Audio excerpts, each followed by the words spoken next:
சட்டசபையில உதயநிதி ஸ்டாலின் வந்து மனைவி கதை சொல்ல, முதலமைச்சர் திரு ஜோசப் விஜய் அவர்கள் அப்பா கதை சொல்ல அப்படின்னு கடந்த 2 நாளா சோசியல் மீடியா ஃபுல் என்கேஜ்டா இருந்தது. அதனாலதான் 2 நாள் கழிச்சு இந்த விஷயத்த இப்ப பேசும்.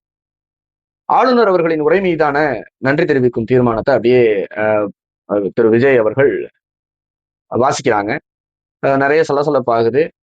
சோ திமுகவை கவுண்டர் பண்றதுக்கு இவர் ஒரு பாயிண்ட் சொல்லிட்டே வர்றாரு ஸ்டெப் பை ஸ்டெப்பா.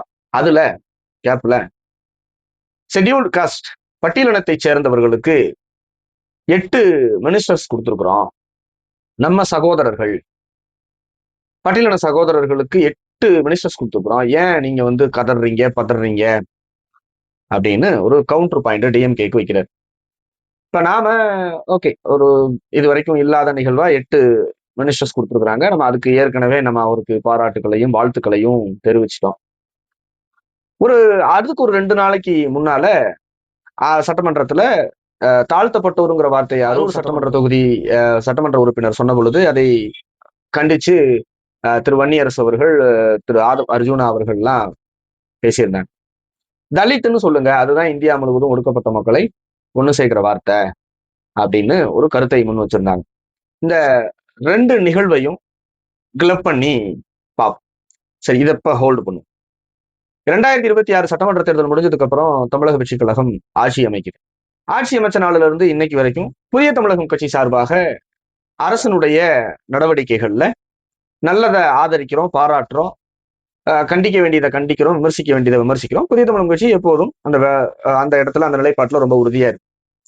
சோசியல் மீடியால கமெண்ட் செக்ஷன்ல தேவேந்திர குல வேளாளர் சமூகத்தை சேர்ந்த விஜய் ரசிகர்கள் எப்ப பார்த்தாலும் எந்த ஆளுங்கட்சி வந்தாலும் அரசு வந்தாலும் எதிர்த்துக்கிட்டே தான் இருப்பீங்களா? ஏன் இப்படி எதிர்த்து பேசிக்கிட்டே இருக்கிறீங்க? அரவணைச்சு போக மாட்டீங்களா? அணைச்சு போக மாட்டீங்களா? இணைச்சு போக மாட்டீங்களா? அமைதியா இருக்க மாட்டீங்களா? நம்மளுக்கு ஒரு ஆச்சரியம். கடந்த 30 வருஷங்களாக வந்து தேவேந்திர குல வேளாளர் சமூகம் மட்டும் இல்லாம நாடாரு, கோனாரு, செட்டியாரு, கிறித்தவர்கள், இஸ்லாமியர்கள்னு எல்லா சமூகங்களுக்கும் புதிய தமிழகம் கட்சி போராடிட்டு எந்த டியூரேஷன்ல போராடிட்டு இருக்கு? யாரை எதிர்த்து போராடிக்கிட்டு இருக்கு? அந்தந்த பீரியட்ல ஆளும் கட்சியா இருக்கக்கூடியவங்களால் பாதிக்கப்படக்கூடிய சம்பவங்களை எதிர்த்து போராடி நீதி வாங்கி கொடுத்து கடந்த 1995 கொடியன்குளம் சம்பவம் ஏடிஎம்கே எதிர்த்து போராடணும். அதுக்கடுத்து 99 மாஞ்சோலை தேயிலை தோட்ட பிரச்சனை, தாமிரபரணி படுகொலை நிலத்திலே அதுல திமுக எதிர்த்து போராடணும். இந்த மாதிரி ஒவ்வொரு காலகட்டத்திலையுமே ஆளுங்கட்சி, ஏன்னா ஆளுங்கட்சி தான் பவர்ல இருப்பாங்க, அவங்களை எதிர்த்து தான் போராடணும், அவங்க கிட்ட தான் கோரிக்கை வைக்கணும், அவங்க கிட்ட தான் குற்றச்சாட்டுகளை சொல்லணும், இங்க இருக்கக்கூடிய பிரச்சனைகளை அவங்ககிட்ட தான் சொல்லணும். சோ அதுதான் நியதி. ஒரு எதிர்கட்சியாக இருந்தால்தான் நம்ம நம்பி இருக்கக்கூடிய மக்களுக்கு நீதி வாங்கி கொடுக்க முடியும், நம்மளை நம்பி நிற்கக்கூடிய மக்களுக்கு குரல் கொடுக்க முடியும்.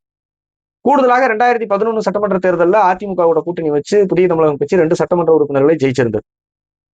தேர்தல் முடிஞ்சு சில மாதங்கள்லயே பரமக்குடி துப்பாக்கி சூடு.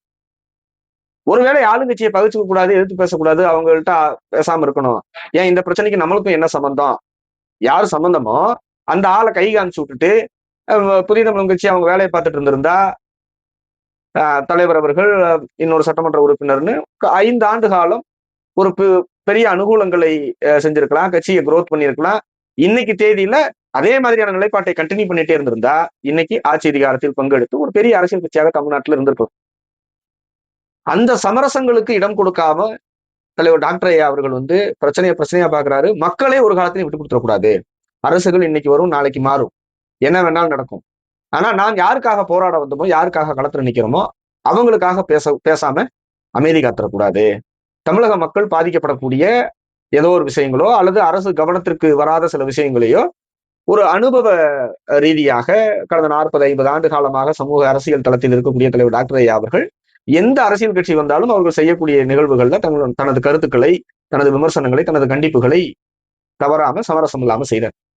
சரி, இப்போ கடந்த காலங்கள்ல தாழ்த்தப்பட்டவர்கள், ஹரிசன், ஆதி திராவிடன் பல பெயர்கள் அளிக்கப்பட்டு கொஞ்சம் கொஞ்சமா தேவேந்திர குல வேளாளர் அரசாணை வாங்கி தற்போது ஷெட்யூல்டு காஸ்ட்ல இருந்து வெளியில போகணும்னு ஒரு 30-40 ஆண்டு கால கோரிக்கை கடந்த 10 ஆண்டுகளாக புதிய தமிழகம் கட்சி மிக தீவிரமாக எடுத்து போராடிட்டு இருக்கு. புதிய தமிழகம் கட்சி எத்தனை கட்ட போராட்டங்கள், எவ்வளவு உண்ணாவிரதங்கள், ஆர்ப்பாட்டங்கள், பேரணி, என்னென்னவோ செஞ்சிருச்சு தேவேந்திர குல வேளாளர்களினுடைய அடையாள மீட்புக்காக.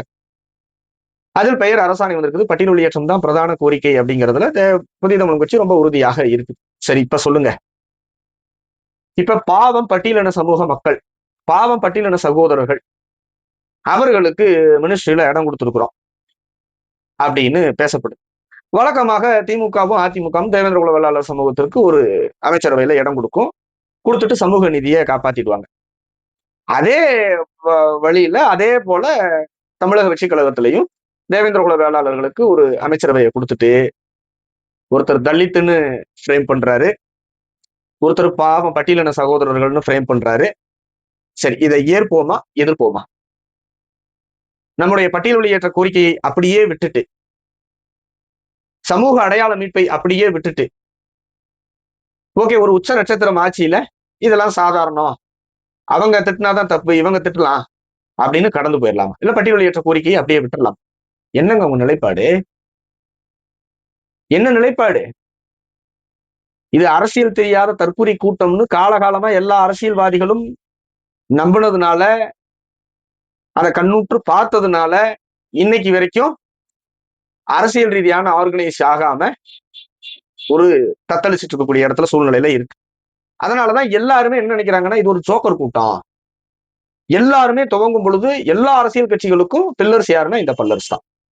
எல்லா அரசியல் கட்சிகளுக்கும். அது காங்கிரஸ் தொடங்கி இன்னைக்கு டிவிகே வரைக்கும் தொடங்குனா உடனே கம்பம் வச்சிருவான். இந்த தேனி மாவட்டத்துல செங்குளத்துப்பட்டின்னு ஒரு ஊர் காற்றோடு தாண்டோன்னே, அந்த ஊர்ல நம்ம அந்த டிராவல் பண்ணும் பொழுதெல்லாம் ஒரு தேர்தலுக்கு ஒரு புது புது கொடிக்கம்பம் இருக்கும். நம்ம தேவேந்திர குல வேளாளர் சமூகத்துல தேசிய தலைவர்களோட கொடிக்கம்பம் இருக்கும். அப்புறம் சீமான் வந்தாரு, ஒரு கூட்டங்கள்லாம் நிறைய நடத்தினாரு, சீமானுக்கு ஒரு கொடிக்கம்பம். இப்ப அண்மையில திரும்பி வர விஜய்க்கு ஒரு கொடிக்கம்பம். ஆனா இதே திருநெல்வேலி தூத்துக்குடி பக்கம் டிராவல் பண்ணது வாசுதேவன் நல்லூருக்கு முன்னால குவளைக்கண்ணி முன்னால ஒரு ஊர் சில வருஷங்களுக்கு முன்னாலையும் அண்மையிலையும் பார்த்தோம். அதுல ஒரு 22 வருஷம் 23 வருஷத்துக்கு முன்னால சுடுகாட்டுல இடம் கொடுக்கல.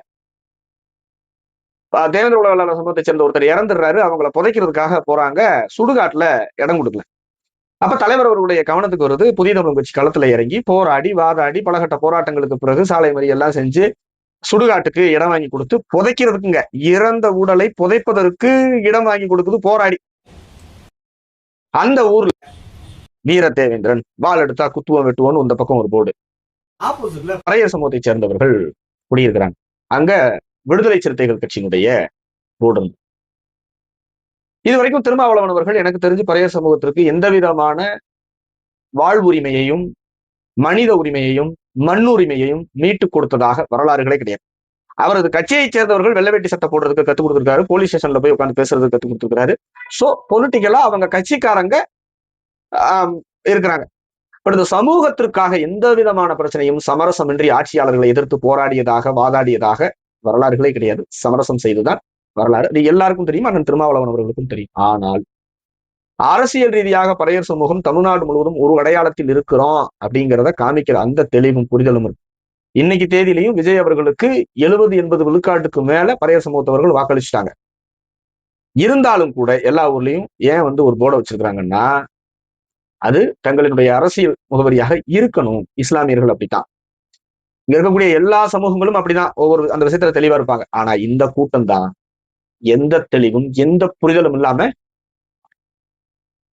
இந்த அரசியல் ஜோக்கர்களை, அதனாலதான் பாருங்க வன்னியர் சமூகத்துக்கு 10.5 இடஒதுக்கீடு கொடுக்கும் பொழுது ஆட்சியாளர்கள் என்ன செய்யறாங்க, பாட்டாளி மக்கள் கட்சியை கூப்பிட்டு, ஏன்னா அவங்களுக்குன்னு ஒரு அரசியல் இருக்குது, அவங்களுக்குன்னு பேசப்படக்கூடிய அரசியலை நம்ம மதிக்கணும் அங்கீகரிக்கணும், இல்லைன்னா அவர்கள் கொத்தோட நமக்கு எதிராக திரும்பிடுவாங்கிற அந்த அச்சம் பாட்டாளி மக்கள் கட்சியை கூப்பிட்டு கொடுக்குறாங்க.